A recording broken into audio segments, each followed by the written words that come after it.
Sejak pukul 7 pagi, pemungutan suara ulang di 5 TPS di Kota Parepare, Sulawesi Selatan dimulai.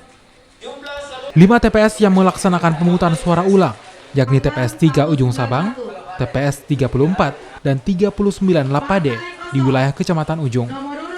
TPS 31 Kelurahan Bukit Indah, Kecamatan Soreang, dan juga TPS 12 Kelurahan Tirosompe, Kecamatan Bacu Kiki Barat. KPU Kota Parepare mengatakan, partisipasi pemilih kali ini diprediksi meningkat jika dibandingkan pada 17 April lalu. Dari 5 TPS itu temuannya sama semua, yaitu ditemukannya warga negara Indonesia yang ber-KTP di luar dari Kota Parepare, menggunakan hak pilihnya di Parepare, di TPS-TPS di 3 kecamatan yang dimaksud.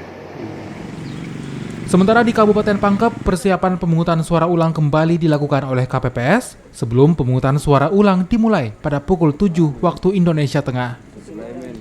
Anggota KPPS yang bertugas hanya diberi BIM-teks singkat untuk memastikan tidak ada lagi kesalahan hingga proses pemungutan suara ulang kembali dilakukan.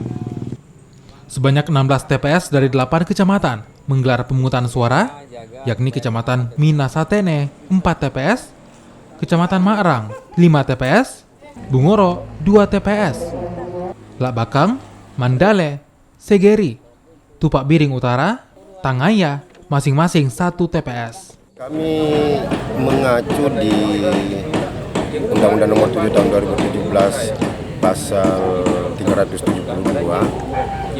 Kemudian kami melihat di Pasal 349 bahwa terdapat pemilih yang ber-KTP luar Pangkep yang datang memilih. Untuk memastikan keamanan pemungutan suara ulang berjalan dengan lancar, Kapolres Pangkep menyiagakan 4 personil kepolisian bagi setiap TPS. Selain TPS, petugas pengamanan juga masih disiagakan di sejumlah lokasi penghitungan suara di tingkat kecamatan. Tim Liputan Kompas TV.